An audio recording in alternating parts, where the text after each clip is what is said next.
नमस्कार, मी उमेश चकर आणि आपण पाहतात प्रवाह नेटवर्क. प्रवाह नेटवर्क या डिजिटल मीडिया प्लॅटफॉर्ममध्ये आपल्या सर्वांचं मनपूर्वक स्वागत आहे. सध्या निवडणुकीची रणधुमाळी सुरू आहे. मी हिंगोली जिल्ह्यातल्या या कळमनुरी शहरामध्ये आहे. नगरपालिका निवडणुकीचं जे काही वातावरण आहे, राजकीय वातावरण, ते तापल्याचं पाहायला मिळतं आहे. आज माझ्यासोबत वंचित बहुजन आघाडीचे उमेदवार अपूर्वा राजू कांबळे हे आहेत. ताई, कशा पद्धतीनं आपला प्रचार दौरा सुरू आहे, कसा प्रतिसाद मिळतो, काय वाटतं, काय भावना आहेत? सध्या भरपूर प्रचार सुरू आहे आमचा. बऱ्याच वॉर्डमध्ये आमचं फिरणंही झालेलं आहे. तर खूप चांगल्या प्रकारे लोकांचा यावेळेस प्रतिसाद दिसतोय. यावेळेस थोडंसं रणनीती छान असल्यामुळे कसं लोकांचा चांगला पॉझिटिव्ह रिस्पॉन्स दिसतोय आम्हाला.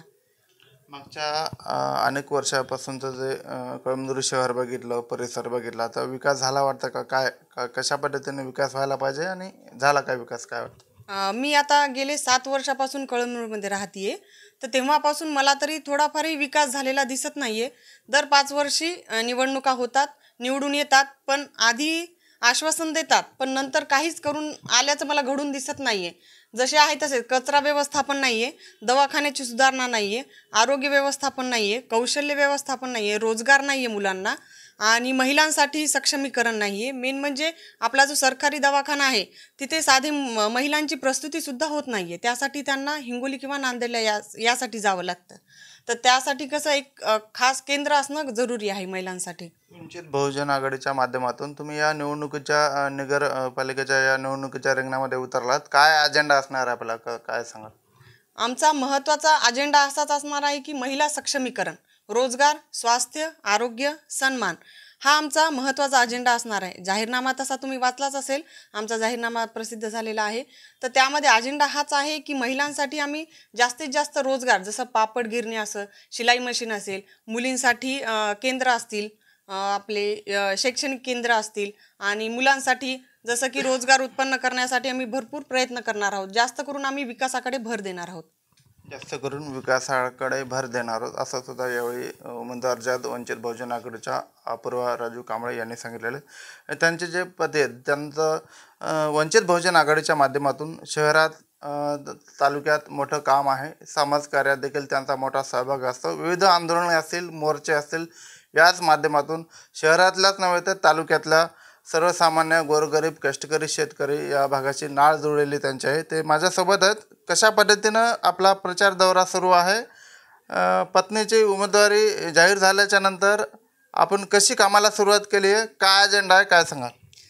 खरं तर मी सर्वप्रथम आदरणीय बाळासाहेब आंबेडकरांचे आभार समजतो की त्यांनी नगराध्यक्षपदाच्या उमेदवारीसाठी आम्हाला लायक समजलं. आणि सध्याच्या परिस्थितीला कळमनुरी शहराची जी परिस्थिती आहे, प्रभागामध्ये वार्ड रचनेमध्ये पूर्ण शहरामध्ये बेसिक जे मुद्दे आहेत, ज्यामध्ये गेली कित्येक वर्षापासून इथल्या लोकप्रतिनिधी लक्ष दिलं नाही, त्यावरती आम्ही काम सुरू केलेलं आहे. प्रत्येक वार्डामध्ये, प्रत्येक समाजामध्ये त्यांचे जे विषय आहेत ते विषय मांडण्याचं आम्ही काम करलो. त्या सर्व लोकांचा प्रतिसाद खूप मोठ्या पद्धतीने कळमनुरी शहराचा प्रतिसाद आम्हाला मिळत आहे. विधानसभेचे आमदार कडे तुम्ही बघितलं तर सोशल मीडियावर प्रचंड मोठ्या प्रमाणात व्हिडिओ व्हायरल होतात. मदत केल्याची असेल, देवदूत म्हणून असेल, कसं बघता तुम्ही यांच्याकडे? ते येडं बनावं आणि पेढा खावाचे लक्ष नाही येतं. इकडं 500, 1000, 2000च्या नोटा अशा उधळायच्या खिशातून 2 नंबर मटक्यान गुटक्यांच्या. गोरगरिबाची परिस्थिती आहे. सध्याच्या प्रचारामध्ये तर त्यांनी म्हणजे एवढी खालची पातळी त्यांनी गाठलेली आहे की कळमनुरी शहरामध्ये जे त्यांची गाडी फिरत आहे त्याच्यामध्ये गोरगरिबांच्या महिला रडण्याचे, गोरगरिबांचे, अपंगाचे ते व्हिडिओ दाखवायलेत. आणि हे 5 वर्षांनी त्यांनी सगळं नाटक केलं. या नगर परिषदेसाठी त्यांना ते व्हिडिओ व्हायरल करायचे होते आणि गरिबांचा त्या व्हिडिओच्या माध्यमातून अत्यंत मजाक उडवण्याचं घाणेरडं काम आमदार संतोष बागर यांनी केलेलं आहे, सध्या करत आहेत. मागे जर उपोषणाचा जो उपोषण केंद्राचा जो विषय होता, चर्चेला आला होता, काय विषय येतो नेमका? काहीच नाही. ब्लॅक मनी व्हाईट करण्याचं साधन म्हणजे विपश्यना केंद्र त्यांनी हे ठरवलं होतं आणि आम्ही वंचित बहुजन आघाडीच्या माध्यमातून ते हाणून पाळलंय. आपण सर्वांनी बघितलं. त्यामध्ये सर्व जे मुद्दे होते की त्यांचे 2 नंबरचे जे धंदे आहेत ते फक्त व्हाईट करण्याचं काम हे धम्माच्या नावाखाली करायचं होतं. वंचित बहुजन आघाडीनं आम्ही ते हाणून पाळलेलं आहे. विविध पक्षातले, महाविकास आघाडीतले असतील, महायुतीतले असतील, विविध पक्षातले उमेदवार, दिग्गज उमेदवार रिंगणामध्ये कसा सामना करणार आहात तुम्ही, काय भावना आहेत? सामना करण्यासाठी काय नाही, लोकांच्या मनामध्ये पूर्वीचे जे कोणी काय नगराध्यक्ष आहेत, जे पक्षाचे लोक आहेत, त्यांच्याबद्दल अत्यंत म्हणजे मनामध्ये एवढं त्यांच्याबद्दल राग आणि द्वेष निर्माण झालेला आहे की निवडून आलेत, रोड नाल्यान लाईट याच्यामध्ये फक्त टक्केवारीचं काम केलेलं आहे आणि गेली कित्येक वर्षापासून 2-2 महिन्यामध्ये ते रोड सगळे वाया गेलेले आहेत, पाण्यामध्ये वाहून गेलेले आहेत. साधे ह्या लोकांनी कचऱ्याचा प्रश्न सोडवला नाही, नालीतल्या पाण्याचा प्रश्न सोडवला नाही. त्यामुळे विकास करण्यासाठी उभेच नाहीत, हे फक्त पैसा आणि टक्केवारी खाण्यासाठी उभे आहेत. आणि सध्याच्या परिस्थितीला जे आर पाटील आहे, शिंदे गटाचा जो उमेदवार आहे, तो त्याची स्वतःची तर काही पातळीच नाही, म्हणजे लायकीही नाही, स्वतःची पातळी नाही आणि स्वतःची काही त्याची इमेजसुद्धा त्याची काहीही नाही.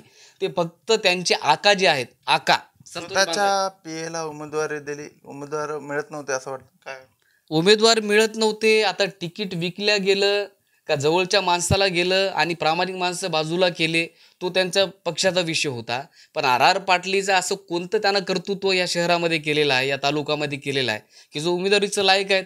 आता ते म्हणतात आमदार संतोष बांगर त्यांचा आका. आता तुम्ही जर ऑडिओ रेकॉर्डिंग ऐकत असाल तर फक्त हे स्वतःच्या नावावरती मतदान मागत नाहीत, आमदाराच्या नावावरती मतदान मागत आहेत. मग स्वतःचं कर्तृत्व काय?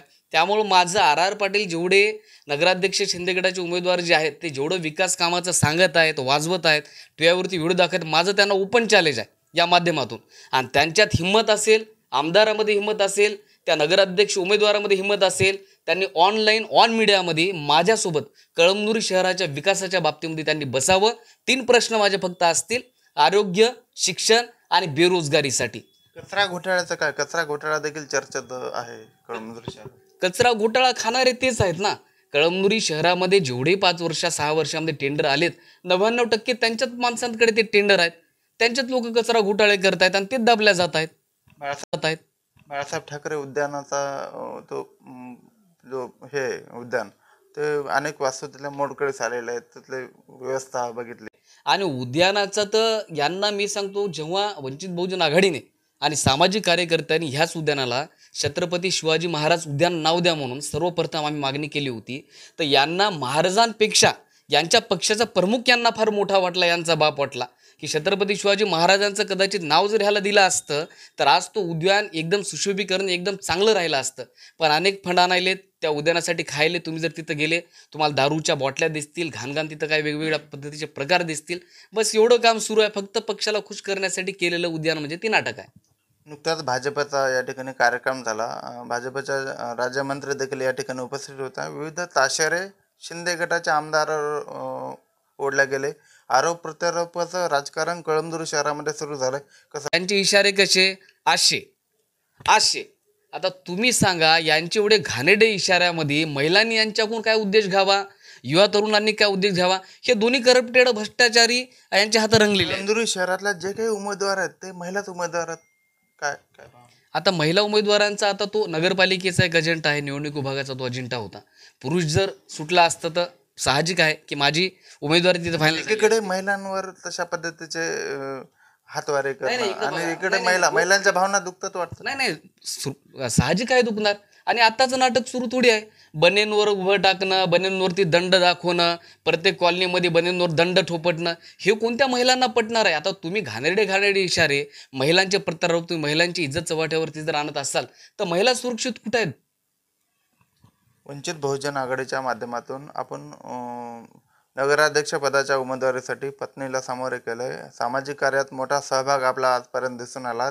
कशा पद्धतीनं आपण प्रकाश टाकणार आहात, कशा पद्धतीनं विकासाचा अजेंडा असणार आहे, पहिलं काम काय असणार आहे निवडून आले? सगळ्यात पहिले गेली 8 वर्षापासून आम्ही महिलांच्या मजबूतीकरणाकडे जास्त लक्ष दिले. माझी मिसेस ही उच्च शिक्षित आहे, कळमनुरी शहरामध्ये जी उमेदवारी त्यांना भेटली पोस्ट ग्रॅज्युएटेड आहे.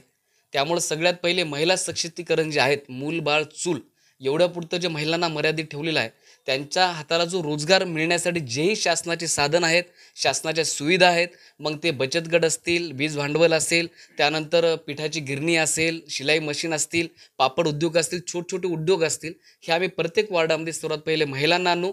युवा तरुणांनी ज्यांना कोचिंग क्लासेस आपल्या शहरामध्ये सुविधा उपलब्ध नाही, त्यांच्यासाठी मोफत MPSC UPSCचे मोफत कोचिंग क्लासेस त्यांच्यासाठी आमचा अजेंडा आहे. युवा तरुणांसाठी रोजगार उपलब्ध करून देण्यासाठी भरती सेना असेल, मध्ये आर्मीच्या असतील, ह्या सर्व काही जे सुविधा आहेत ऑनलाईनच्या माध्यमातून आम्ही करतो. आणि मुख्य म्हणजे प्रत्येक वार्डामध्ये 24/7 आवर्स आमचे एक मदत कक्ष, महिलांसाठी युवा तरुणांसाठी मदत कक्ष आम्ही उभारणार आहोत. त्या मदत कक्षाच्या माध्यमातून पूर्ण शहरांच्या नागरिकांच्या आम्ही समस्या जी आहेत ते सोडवणार आहोत. हे होते राजू कांबळे आणि वंचित बहुजन आघाडीच्या उमेदवार अपूर्वा कांबळे. विविध संकल्पना त्यांनी राबवत जो काही अजेंडा आहे विकासाचा तो त्यांनी यावेळी प्रवाहानुषयी बोलून दाखवलेला आहे. आणि आरोप प्रत्यारोपाचं हे जे काही राजकारण आहे त्यांना दुजोरा देत कळमनुरी शहराचा जो विकास आहे तो सर्वांगीण विकास करून दाखवणार अशी सुद्धा प्रतिक्रिया यावेळी त्यांनी दिलेली आहे. माझे सहकारी आकाश, मी उमेश, प्रवाह न्यूज नेटवर्क, हिंगोली.